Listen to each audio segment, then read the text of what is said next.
BRICS में मोदी सरकार की सफारतकारी का भोरकस निकल गया। फैचअप और कवाट ममालिक के बाद ब्रिक्स इत्तेहाद में भारतीय दबाव मुस्तरद। इजलास में पहलगाम वाक़े की मज़म्मत। पाकिस्तान का नाम नहीं लिया गया। भारत ने पहलगाम वाक़े में पाकिस्तान का नाम शामिल करवाने की भरपूर कोशिश की। ब्रिक्स एलामिया भारत की एक और सफारती नाकामी का मुंह बोलता सबूत।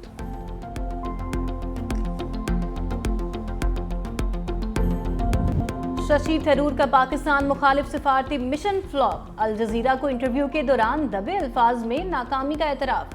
पाकिस्तान के खिलाफ गैर मुल्की दौरों में नाकामी के सवाल पर सटपटा गए। कहा, ऑफ द रिकॉर्ड तो सबने पाकिस्तान की मजम्मत की, लेकिन कोई सरकारी तौर पर ये कहने को तैयार नहीं।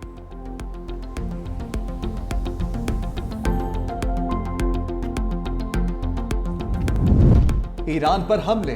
ब्रिक्स ने इसराइल और अमेरिका को कचहरे में ले लिया। ब्रिक्स सरबराही इजलास में वाशिंगटन और तल अवीव के इक़दामात की मज़म्मत। एलामिया जारी। कहा, ईरान की शहरी और जौहरी तंसीबात पर हमले आलमी कवानीन की संगीन खिलाफ वर्जी है। ईरान की खुदमुख्तारी का एहतराम, ऐसे हमले बंद किए जाएं। ब्रिक्स का गजा में फौरी और गैर मशरूत जंग बंदी का मुतालबा। कहा, गजा को रियासत फलस्तीन का हक हिस्सा भी तस्लीम करते हैं।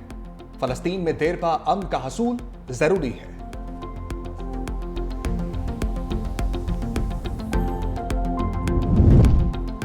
अमरीकी सदर ट्रंप की ब्रिक्स तंजीम के रुकन ममालिक को धमकी। ब्रिक्स पॉलिसीज पर अमल करने वालों को टैरिफ लगाने की वार्निंग। कहा, जो मुल्क भी ब्रिक्स की अमरीका मुखालिफ पॉलिसीज पर चलेगा उस पर इजाफी 10% टैरिफ आयद किया जाएगा। ट्रंप ने ब्रिक्स की पॉलिसियों को अमरीका मुखालिफ करार दे दिया। कहा, आज मुख्तलिफ ममालिक को टैरिफ से मुतल्लिक खतूत इरसाल कर दिए जाएंगे। गजा में इस हफ्ते जंग बंदी मुआहदा मुतवक्के है। मुआहदे से कुछ यरगमाली बाहर आ सकते हैं। अमेरिकी सदर डोनाल्ड ट्रंप की मीडिया से गुफ्तगू। कहा, ईरान की तमाम जौहरी तंसीबात को तबाह कर दिया। ईरान से मुस्तकिल मुआहदे के लिए नेतन्याहू से बातचीत करूंगा। डोनाल्ड ट्रंप ने इलॉन मस्क की तीसरी पार्टी बनाने के इकदाम को मुज़ाहका खेज करार दिया। इसराइली वज़ीर आज़म अमेरिका पहुंच गए। ट्रंप से आज मुलाकात होगी। इसराइल और हमास के दरमियान जंग बंदी मुज़ाकरात का पहला दौर बेनतीजा खत्म। अरब मीडिया के मुताबिक दूसरी इसराइली मुज़ाकराती टीम आज दोहा रवाना होगी।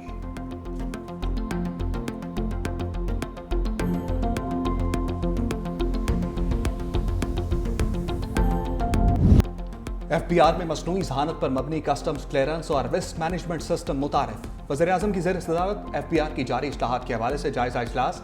मैन्युफैक्चरिंग शोबे में टैक्स वसूली बढ़ाने के लिए वीडियो एनालिटिक्स पर मबनी इक़दामात से आगाह किया गया। निज़ाम से इन शोबों में टैक्स की वसूली खुदकार और शफाफ अंदाज से की जा सकेगी, जिससे हुकूमती आमदन में इजाफा होगा।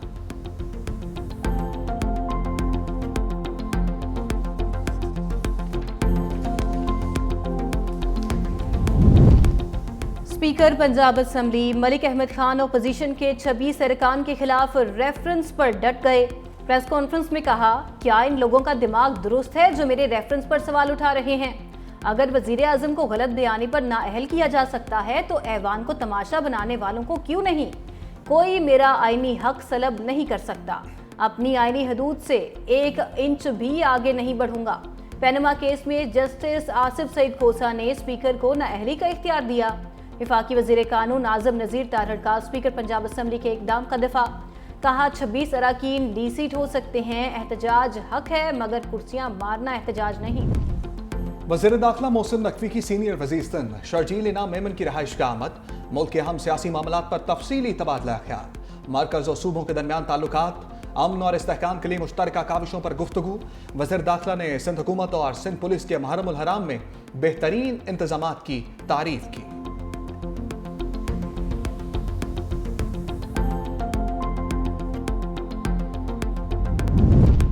सेनेट में तौलीदी सेहत का मवाद तालीमी निसाब में शामिल करने के मामले पर इख्तलाफ। मेंबर कायमा कमेटी कुरतुलैन मरी ने मवाद सिलेबस में शामिल करने की तजवीज़ दी।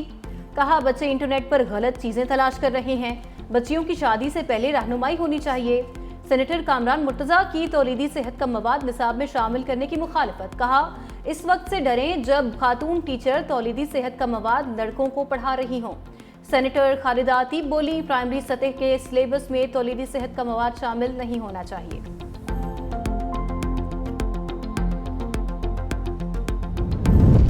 सैलाब का खतरा। वज़ीर-ए-आज़म की एनडीएमए और इदारों को अलर्ट रहने की हदायत। कहा कि मुतल्लिका इदारे फौरी और मौसर हिफाजती इक़दाम यकीनी बनाएं और NDMA और PGM में हंगामी राब्ता करें। सूबाई डिजास्टर मैनेजमेंट अथॉरिटीज सूबाई हुकूमतों और दीगर इदारों से हम आहंगी रखें। NDMA का 10 जुलाई तक तूफानी बारिशों और सैलाब का अलर्ट। नशेबी इलाकों के मकीनों को कीमती अशिया और मवेशी महफूज मकामात पर मुंतकिल करने की हदायत।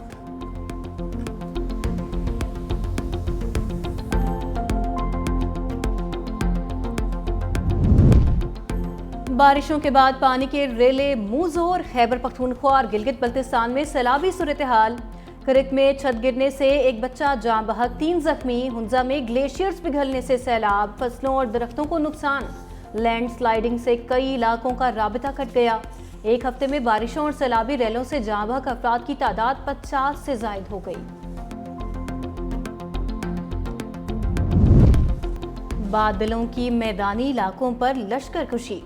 कराची के मुख्तलिफ इलाकों में रिमझिम। शारा फैसल, महमूदाबाद, मंजूर कॉलोनी, सदर, मज़ार कायद, लयारी, क्लिफ्टन और इतराफ में बारिश। इस्लामाबाद समेत पंजाब के कई शहरों में झड़ी। लाहौर में गहरे सुरमई बादलों का बसेरा।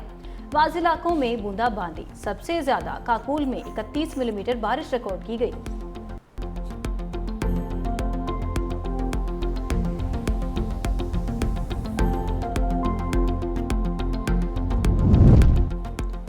अमरीका को तूफानी बारिशों और सैलाब ने हिला कर रख दिया। रियासत टेक्सास में सैलाब से हर तरफ तबाही। मुख्तलिफ हादसात में 30 बच्चों समेत 80 से ज्यादा अफराद हलाक। दर्जनों सैलाबी रेलों में बह गए। सड़कें नदी नालों में तब्दील। निज़ाम जिंदगी बुरी तरह मफलूज।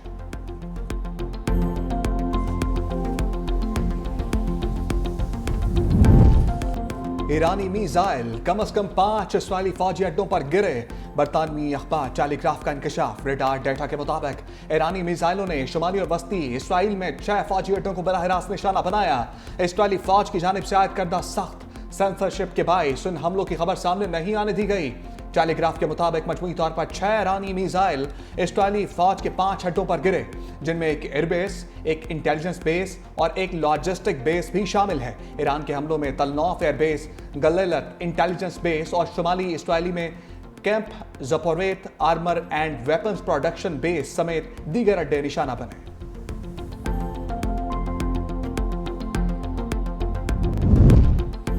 यमन के हूसियों का इसराइली हमलों पर करारा जवाब। बहिरे अहमर में यूनानी बल्क कैरियर जहाज पर हमला। कार्गो को आग लग गई। यूनानी अमले को गुजरते हुए जहाज के जरिए बचा लिया गया।